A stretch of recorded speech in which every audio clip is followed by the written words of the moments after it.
ये इसके पीछे की कहानी है। अफसर रो रहे हैं।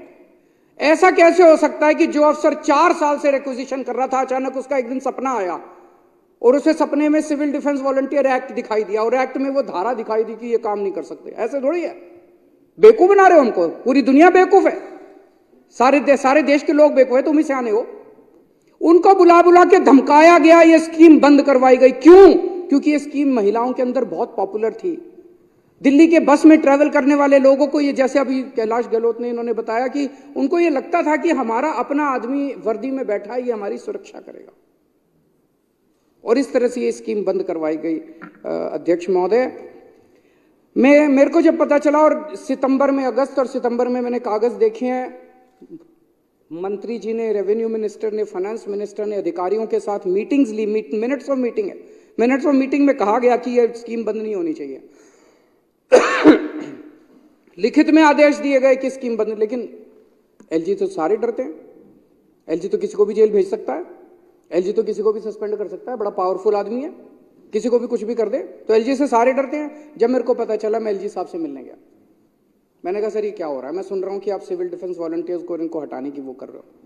तो उन्होंने कहा कि अरविंद जी देखो, अब बसों के अंदर तो सीसीटीवी कैमरे भी लगे हुए हैं और ये पैनिक बटन भी है, क्या जरूरत है बस मार्शल्स की, हम 280 करोड़ रुपए इनके ऊपर खर्च कर रहे हैं। मैंने कहा सर मेरे लोग हैं दिल्ली के 2 करोड़ लोग, मैं 280 तो क्या 2080 भी करूंगा खर्च, मेरी मर्जी। मेरे को लोगों ने चुन के भेजा है, आपको तो चुन के नहीं भेजा, मेरे को लोगों ने चुन के भेजा है। मैं अपने लोगों की सुरक्षा के लिए 280 क्या 2800 करोड़ रुपए खर्च करूंगा। आप कौन होते हैं इसको रोकने वाले? आप तो नहीं रोक सकते। और मैंने कहा अगर सीसीटीवी कैमरे और पैनिक बटन से ही हो जाता, तो मैंने कहा सारे राजनिवास के चारों तरफ सीसीटीवी कैमरे तो लगे हुए हैं, पैनिक बटन और दीवारों पे लगा देते हैं, आपकी सुरक्षा हटा देते हैं। क्या जरूरत है आपकी सुरक्षा की? पूरी दिल्ली के अंदर तो सीसीटीवी कैमरे लगाई दिए, पैनिक बटन और लगा देते हैं, हर खंबे के ऊपर दिल्ली पुलिस भंग कर देते हैं। क्या जरूरत है? अरे layers and layers of security होती है किसी भी समाज के अंदर सुरक्षा की। एक लेयर ऑफ सिक्योरिटी बसों के अंदर है सीसीटीवी कैमरे की, एक लेयर ऑफ है पैनिक बटन की, एक है बस मार्शल की। कोई किसी के सामने पैनिक बटन आया और उसको ध्यान आ गया, वो पैनिक बटन दबा देगा। बाद में अगर अपराध को जांच करने के लिए सीसीटीवी कैमरे की जरूरत पड़ी, सीसीटीवी कैमरा। बस मार्शल किसी के सामने बैठा और कोई लड़की को छेड़ रहा है, वो बस मार्शल को कही भैया इसको जरा सा रोको। हम layers and layers of security, तो उसको रोका कैसे जा सकता है?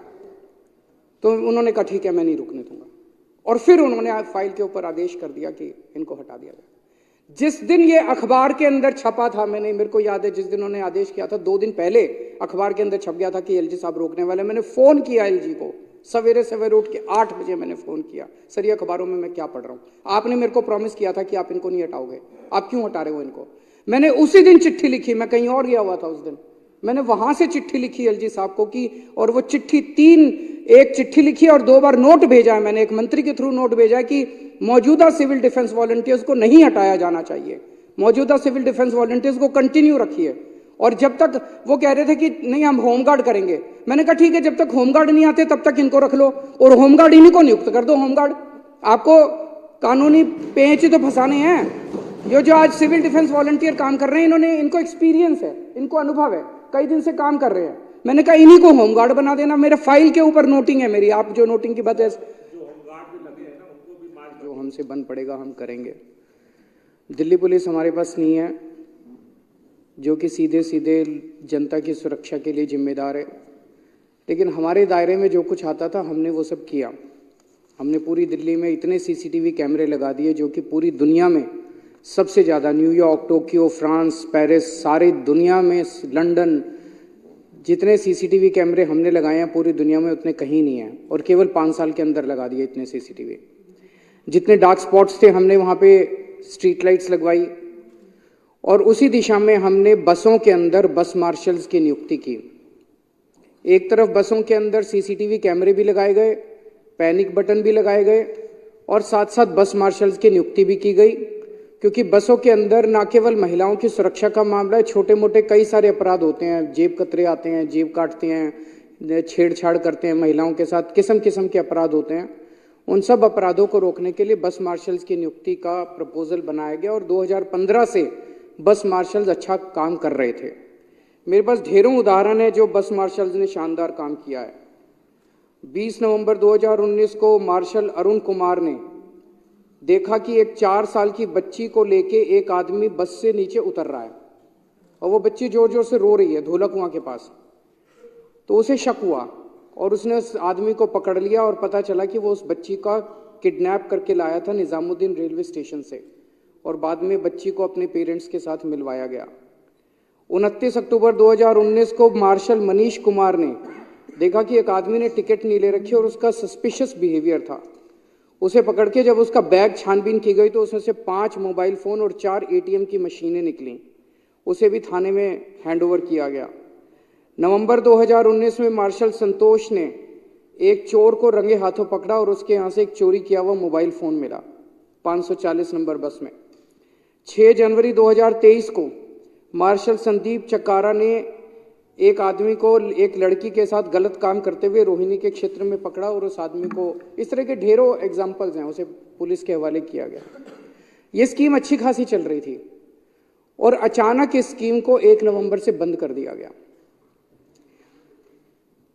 इसके पीछे का मैं थोड़ा सा बैकग्राउंड देना चाहता हूं कि स्कीम 2015, 16, 17, 18, 19, 20, 21, 22 8 साल ये स्कीम चली। इसमें 3 विभाग शामिल हैं। एक ट्रांसपोर्ट डिपार्टमेंट है। ट्रांसपोर्ट डिपार्टमेंट रेवेन्यू डिपार्टमेंट को लिखता है कि भाई हमें इतने बस मार्शल चाहिए। रेवेन्यू डिपार्टमेंट उसके आधार पर सिविल डिफेंस वॉलंटियर्स की भर्ती निकालता है और उनको रिक्रूटमेंट करता है और फाइनेंस डिपार्टमेंट जो है वो उसकी पेमेंट करता है। तो 3 डिपार्टमेंट हैं। 2015 से 2022 तक ये तीनों डिपार्टमेंट शांतिपूर्वक हर साल ट्रांसपोर्ट डिपार्टमेंट लिखता था हमें इतने बस मार्शल चाहिए, कोई दिक्कत नहीं। रेवेन्यू डिपार्टमेंट उतने सिविल डिफेंस वॉलंटियर्स की भर्ती करता था, कोई दिक्कत नहीं। फाइनेंस डिपार्टमेंट उनकी पेमेंट करता था, कोई दिक्कत नहीं। 2023 के शुरू से अचानक तीनों डिपार्टमेंट्स ने अपना रुख, अफसर वही थे, अफसर नहीं बदले। कई वहां जो अफसर हैं वो 2-3, 4 साल से मौजूद थे। अचानक उन्हीं अफसरों ने अपना लिखना बदलना चालू कर दिया, फाइल पे लिखना चालू कर दिया सिविल डिफेंस वॉलंटियर्स का ये काम नहीं है। 7 साल 8 साल तक था काम। अचानक उन तीनों ने, इन्होंने रेवेन्यू वालों ने भी, फाइनेंस वालों ने भी और ट्रांसपोर्ट कमिश्नर तो अगस्त तक लिखता रहा कि भाई मेरे को बस मार्शल दो, मेरे को बस मार्शल दो, इनकी पेमेंट करो, पुरानी पेमेंट करो, कई दिनों से तनख्वाह नहीं दे रखे। अगस्त में अचानक उस कमिश्नर ट्रांसपोर्ट ने, जो कि 3-4 साल से था, ये कमिश्नर ट्रांसपोर्ट आशीष कुंद्रा 3-4 साल से कमिश्नर था, हर साल वो रिक्विजिशन करता आ रहा है। अचानक अगस्त 2023 में क्या हो गया? एलजी साहब ने उनको, हमने पूछा अफसरों से क्या हो गया, एलजी साहब ने उनको बुलाया और उनको धमकाया कि अगर तुमने ये स्कीम बंद नहीं की तो तुमको सस्पेंड कर दूंगा, तुमको जेल भेज दूंगा, ईडी छोड़ दूंगा तुम्हारे पीछे, सीबीआई छोड़ दूंगा, तुमको जेल भेज दूंगा।